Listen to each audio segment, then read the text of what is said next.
E aí, pessoal, tudo bem? Aqui é a professora Thaisa Ferreira e a gente vai começar mais uma aula de Sociologia para os alunos da primeira série do Futuro VIP. Então, vamos começar, galera.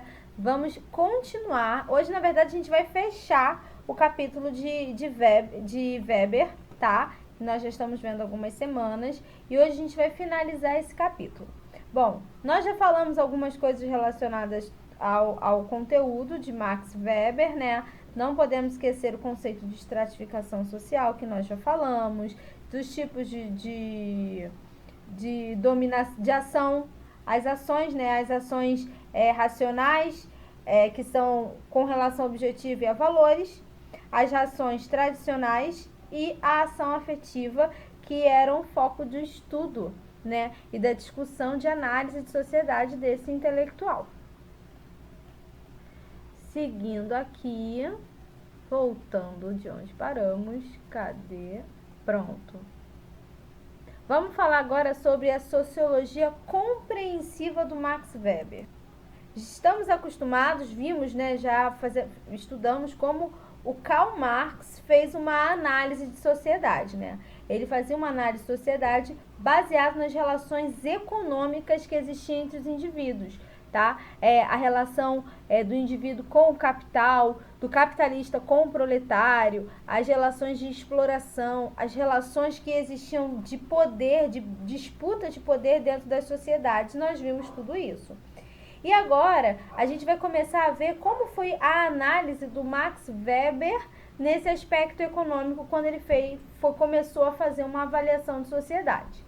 Bom, no ensaio que ele escreveu, cujo nome é A Ética Protestante e o Espírito do Capitalismo, ele que foi publicado entre 1904 e 1905, consiste, por exemplo, no fato dele ter desenvolvido uma sociologia compreensiva. Ele procurou analisar e buscar razões pelas quais o capitalismo se desenvolveu mais intensamente em alguns países, como foi o caso da Inglaterra e da Alemanha, do que em outros países que tiveram uma trajetória histórica muito similar, como Espanha e Portugal. E aí ele, ao fazer essa análise do porquê houve uma diferença, essa diferença do desenvolvimento do capitalismo entre essas nações, ele chegou à conclusão de que os países que se desenvolveram mais economicamente, eles tinham uma relação mais próxima com o protestantismo.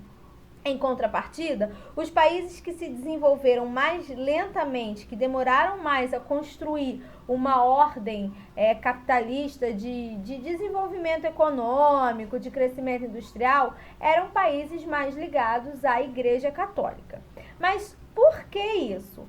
E aí, a tese principal dele é que o capitalismo, no caso do capitalismo inglês, ele recebeu uma formação que teve muita contribuição de alguns pensamentos que eram opositivos à Igreja Católica, que eram os pensamentos protestantes.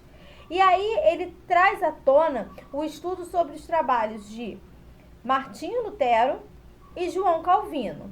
E como o pensamento, o desenvolvimento intelectual das políticas, da ideologia mesmo protestante, serviu como se fosse uma espécie de impulsionador para o desenvolvimento econômico dessas nações. Isso, de acordo com Weber, se deu porque o cristianismo católico tradicional, ele trabalhava muito intensamente com a ideia de que o trabalho implicava sofrimento e danação aos indivíduos. Que, por exemplo, quem muito trabalhava não era nobre por causa disso. Pelo contrário, o destino das almas agraciadas pelo não trabalho, ou seja, se você nasceu abastado, se você nasceu dentro de uma classe mais superior, se você nasceu gozando de certas liberdades e de certas... me fugiu a palavra, mas se você nasceu melhor do que um outro grupo, significa que a sua alma é mais agraciada do que aquele outro grupo. Em contrapartida, se você precisa trabalhar mais para ter as suas coisas, para conquistar as suas coisas, significa que a sua alma é menos agraciada. Nesse caso, por Deus. Isso porque, gente, para a Igreja Católica, para o cristianismo tradicional, o comércio era um assunto mundano, tá? Ele era diretamente relacionado mais às profissões liberais, que eram a burguesia, e por isso ele era um conceito mundano. Ele não era muito bem visto, ele não era muito bem aceito, tá? Então, por isso, existia ainda aquele aprisionamento intelectual que defendia e que fazia essa dissociação na sociedade. Em contrapartida, já o protestantismo e as diversas vertentes do protestantismo, que eu vou falar mais pra frente, elas já defendiam o contrário, que o trabalho enobrecia a alma, que o trabalho era digno, inclusive que o trabalho era o trabalho que garantia a salvação. E isso aí, pessoal, é importante a gente ter essa diferença de pensamento, porque o protestantismo, a reforma protestante, ela foi sobretudo idealizada por essa classe burguesa, comerciante, bem-sucedida, que ainda era visto como grande pecadora pela Igreja Católica. Foi, na verdade, uma libertação para que eles pudessem continuar progredindo sem que necessariamente fossem vistos como algo errado. Põe aí, galera, no livro, na página 51. Não tinha falado antes a página, né? 51. E aí ele traz à tona essa diferença entre o calvinismo e a Igreja Luterana, o luteranismo. Para o calvinismo, que nasceu, que surgiu, né, nas sociedades inglesa e suíça, eles tinham a ideia de que o comércio, a arte e a filosofia eram, na verdade, dádivas divinas. E por isso eles precisavam ser amplamente difundidos e praticados. A doutrina calvinista trazia isso consigo, entendeu? Era uma lógica totalmente oposta à lógica católica. O católica, eles dedicavam mais valor às carreiras intelectuais, à filosofia, à teologia. O trabalho mais pesado, braçal e árduo, não. Pois tudo que era direcionado a rendimentos, ele podia gerar o pecado. Tanto que a Igreja Católica, até então, ela considerava o lucro um pecado. E aí os protestantes já diziam que não, o lucro é o resultado do seu trabalho e, portanto, o merecimento seu. E aí existe a diferença. Para o protestantismo de Lutero, para a Igreja Luterana, né, a filosofia luterana, existia o conceito de vocação. Vocação era uma dádiva, era um desígnio de Deus para as pessoas. E aí, quando você nascia com uma vocação, você deveria se adaptar a essa vocação, não questioná-la e trabalhar com essa sua vocação. Se a sua vocação é o comércio, é ganhar dinheiro, você está certíssimo fazendo isso. Não muito diferente dessa mentalidade, o João Calvino, ele também trouxe à tona uma dessas teorias. Vou descer aqui.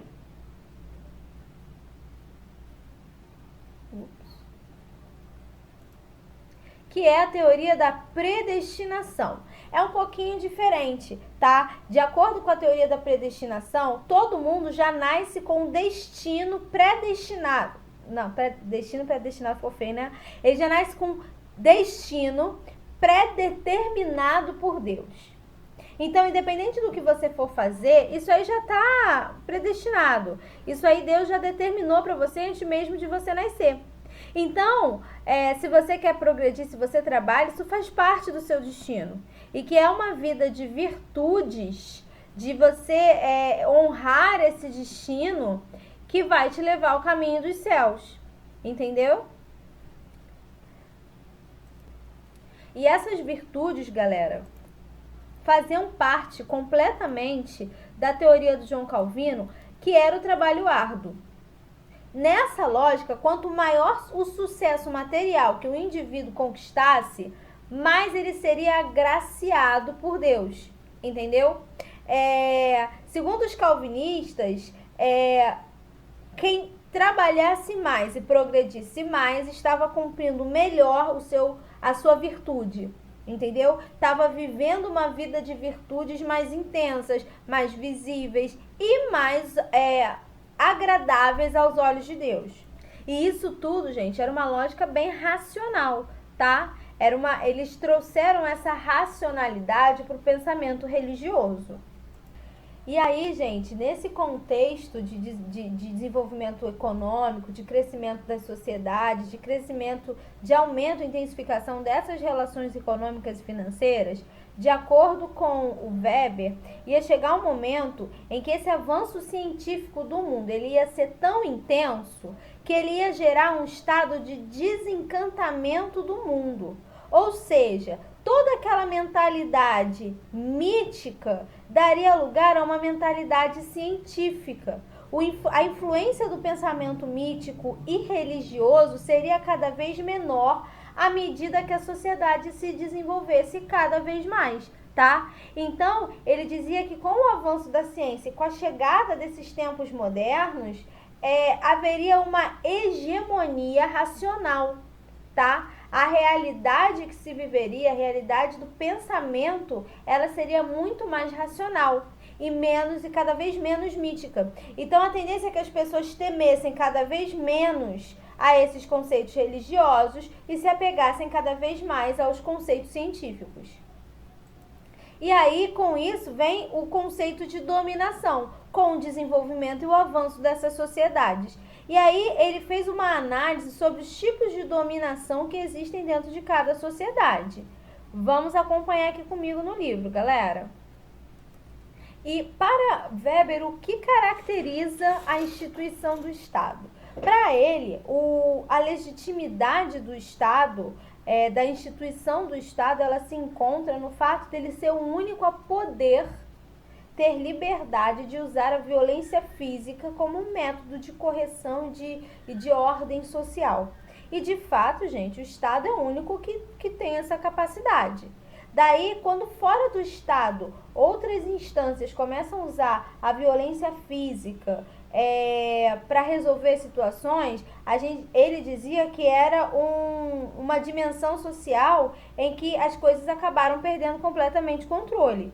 Tá? Esse seria um estado de exceção, de uma guerra civil. Fora isso, o que caracteriza o Estado é o fato dele ser o único a poder usar a força física.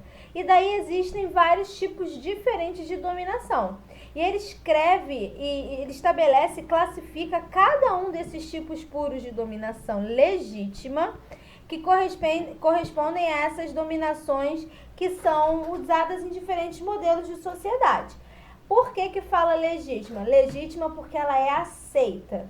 Ela é legitimada pelo povo. Ela é legitimada pelas instituições sociais. Ela é legitimada pela vida comum. Por isso que elas são legítimas. Então vamos conhecer agora quais são esses tipos de dominação descritos por Max Weber. A primeira delas é a dominação legítima, racional, legal.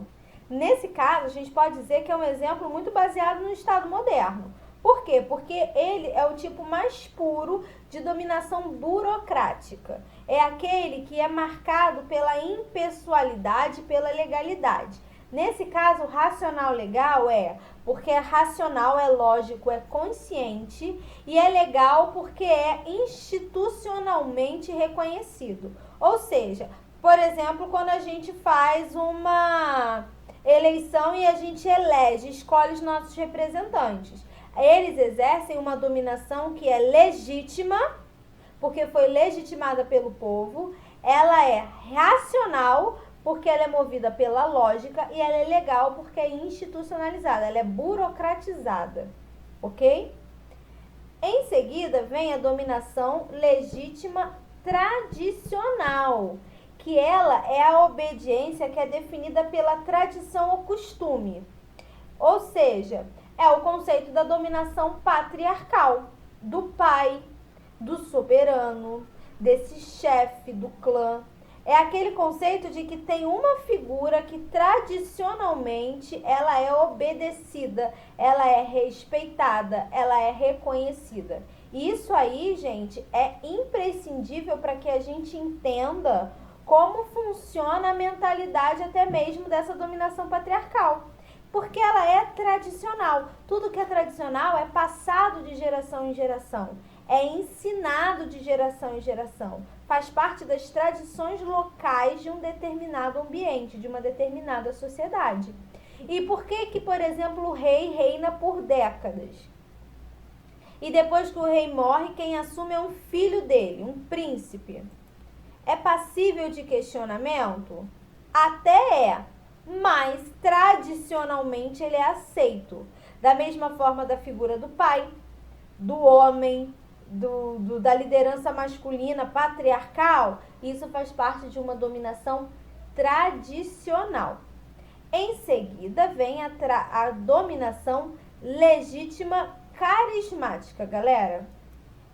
Quando eu falo de dominação legítima carismática, legítima significa que ela é aceita. Carismática é quando uma figura ela conquista a obediência em virtude, por exemplo, de poderes mágicos, personalistas. Ou seja, carismático é todo mundo que tem uma boa oratória. É aquela liderança que quando fala todos se calam para ouvir. É aquela liderança que consegue arrastar legiões atrás de si. É aquela figura heróica que ela passa a ser seguida como uma liderança legítima, mesmo sem que haja eleições, mesmo que não haja a imposição de força. Quando a gente fala de dominação carismática, a gente tem que levar em consideração que nós podemos usar alguns exemplos, tá? Que são exemplos antagônicos. Primeiro, a gente pode falar de Adolf Hitler. Adolf Hitler construiu um projeto de reconstrução da Alemanha, e isso vocês já estudaram, matéria do ano passado, o projeto de reconstrução da Alemanha. E aí, ele fundou o Terceiro Reich, ele deu início a uma guerra, ele iniciou um processo de perseguição a judeus, a testemunhas de Jeová, a negros, homossexuais, deficientes físicos. Essas pessoas passaram a ser amplamente perseguidas e ele convenceu de que essas pessoas precisavam ser perseguidas, mereciam ser perseguidas. Como que ele fez isso? Porque ele era extremamente carismático. Ele conseguia fazer um discurso e convencer as pessoas da sua ideia. Adolf Hitler é visto como uma liderança carismática, uma dominação carismática. E, além de tudo, ele ainda foi eleito. Então, ele era legítimo, racional, legal e carismático. Outro exemplo de dominação carismática, que aí por isso que eu falei que é antagônico, e antagônico significa oposto, eu posso falar de Jesus Cristo. Como que um cara que viveu há tanto tempo atrás falou coisas tão bacanas que passam a ser seguidas e passam a ser reproduzidas até por mais de 1000 anos? Não é uma dominação carismática?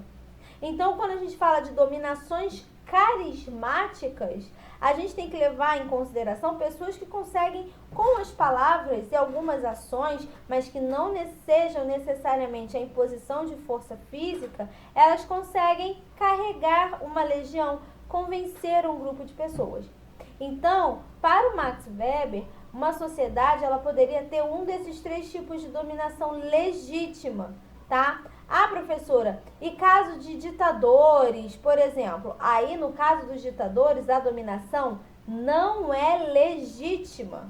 A dominação, ela é ilegítima porque ela não foi legitimada pelo povo, tá? Então, aí não entra nesse contexto. Então, esses eram os 3 tipos de dominação legítima, tá? A burocrática, né, que é racional legal. A tradicional, que pode ser aquela do mundo patriarcal, do monarca, do rei, do imperador, do pai, do chefe do clã. E tem a dominação carismática, que é daquelas pessoas que carregam uma legião consigo. foi, galera? Acho que foi, né? Eu sempre pergunto, foi, galera? Mas ninguém me responde. Vamos lá. A importância de Max Weber. Qual a importância dele? Então, galera, ele fez análises extremamente importantes dentro do contexto da sociologia, também fora, mas sobretudo no contexto da sociologia, como a inclusão da racionalização da vida, da observação, da análise, do crescimento da ética e da mentalidade protestante. Ele abriu caminho para que se iniciassem os estudos que eram baseados nos conceitos de ação social, que tinham toda a relação com as interações sociais, e que como essas interações sociais elas dinamizavam e elas definiam a sociedade. Então, ele trouxe uma diferente visão de sociedade, que era totalmente diferente do funcionalismo de Durkheim, totalmente diferente do marxismo de Karl Marx, e era a exclusividade do Weber. Por isso que a gente diz que eles três são os clássicos da sociologia, porque eles trouxeram à tona, cada uma vertente de estudo de sociedade, de análise de sociedades diferentes, que são muito diferentes entre si, mas que se apoiam e se encontram em algum momento, tá? Então, agora a gente vai começar a fazer alguns exercícios ainda, temos uns minutinhos. Vamos fazer as conexões. Aí vem aqui, a letra da música, uma partida de futebol, uma letra muito boa, de uma banda que eu gosto muito, chamada Skank. E eu não vou cantar, tá, gente? Porque, embora eu acho que o mundo inteiro mereça ouvir minha voz, eu estou aqui como professora e não como cantora, então por isso que eu não vou cantar. Só por causa disso, tá? Mas ele fala assim: a chuteira veste o pé descalço, o tapete da realeza é verde. Olhando para a bola eu vejo o sol, e está rolando agora, é uma partida de futebol. O meio-campo é o lugar dos craques, que vão levando o time todo para o ataque. O centroavante é o mais importante, que emocionante é uma partida de futebol. E daí vem a perguntinha aqui embaixo. A canção é uma partida de futebol de Samuel Rosa e Nando Reis, gravada pela banda mineira Skank. Nos leva ao universo do futebol e a paixão que esse esporte desperta em um grande número de brasileiros. Que formas de ação social, considerando a classificação de Max Weber, podemos identificar em uma partida de futebol, do ponto de vista dos jogadores? Então, vamos lá. Quais são os tipos de ação social?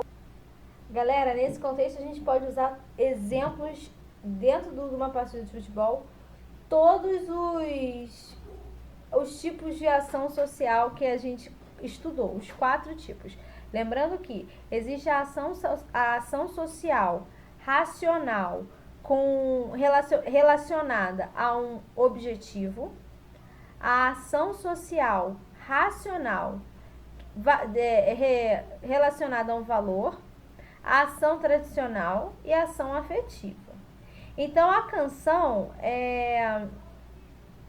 de que formas de ação social, considerando classificação de Max Weber, podemos identificar em uma partida de futebol? Vamos por ordem. A relacionada ao objetivo, a racional relacionada ao objetivo. Eles estão jogando para ganhar. Isso é questionável? Não. Isso é uma dúvida? Não. Todo jogador de futebol entra em campo para ganhar.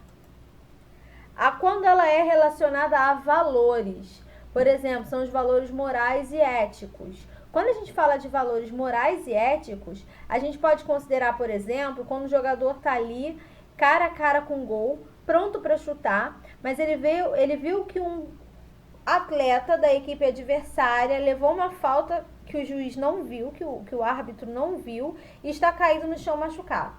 Ele, naquele momento, opta por chutar a bola para fora, para que façam o atendimento daquele jogador que está machucado. Isso é o famoso fair play. O fair play nada mais é do que uma forma de ação social relativa a um valor que ele carrega com ele, é um valor moral do atleta, do desporto. Por quê? Porque ele gostaria que cuidassem dele, porque senão o cara ia ficar caído lá e podia ser um machucado muito sério. Agora vamos falar sobre as ações que são tradicionais, que são aquelas que não tem uma racionalidade por trás dela, não tem uma lógica envolvendo ela. Por exemplo, os casos de superstição em campo, que é aquele jogador que quando entra em campo dá os famosos 3 pulinhos, é aquele jogador que tem a questão religiosa ali, que bate no chão, que faz o sinal da cruz, é aquele jogador que sempre joga, por exemplo, que tem, né, que o pessoal fala as roupas de baixo, usa sempre a mesma porque o jogo quer dar sorte. Essas crenças, elas são passadas de geração em geração, fazem parte de uma tradição. Muitos deles entram pulando, dando 3 pulinhos, porque eles viam o pai deles jogando, que viu o avô deles fazendo isso e acabou se tornando uma tradição. É questionada? Não por eles, tão de boa. E por fim também tem a ação afetiva, que é aquele exemplo clássico que eu sempre dou em sala de aula, que é a famosa entrada dura por trás. O cara tá jogando, vem um outro cidadão, dá um carrinho, pá, posterior da coxa. Ele cai imediatamente rolando no chão e levanta com sangue nos olhos para revidar aquele ataque que ele recebeu. Isso é totalmente uma ação afetiva, movida pelas sensações e pelos sentimentos, que não é racional, que em outro momento ele para pensar e fala, caraca, vacilei. É o caso do jogador de futebol que vai lá na hora do lance e dá uma mordida no outro. Mordida? Vocês sabem que isso já aconteceu, né? É o caso daquele cara lá que no auge da adrenalina, dali do corpo a corpo, do mano a mano, ele pá, dá um encontrão e derruba o outro no chão. Isso é uma ação afetiva, movida exclusivamente pelas emoções. Entendeu? Eu dei 4 exemplos dos 4 tipos de ação social que a gente pode encontrar durante uma partida de futebol. Melhor forma, melhor exemplo é usar o futebol, gente. Futebol sempre dá pano pra manga, sempre. Falou? Então, pessoal, semana que vem a gente termina, a gente vai fazer uma revisãozinha aí. Falou, galera? Beijão pra vocês, se cuidem, cuidem da família de vocês, cuidem de vocês mesmos, bebam bastante água, nada de ir na rua tomar açaí toma em casa, tá? Fica em casa, fica quietinho que a gente tá voltando. Beijão e tchau, tchau!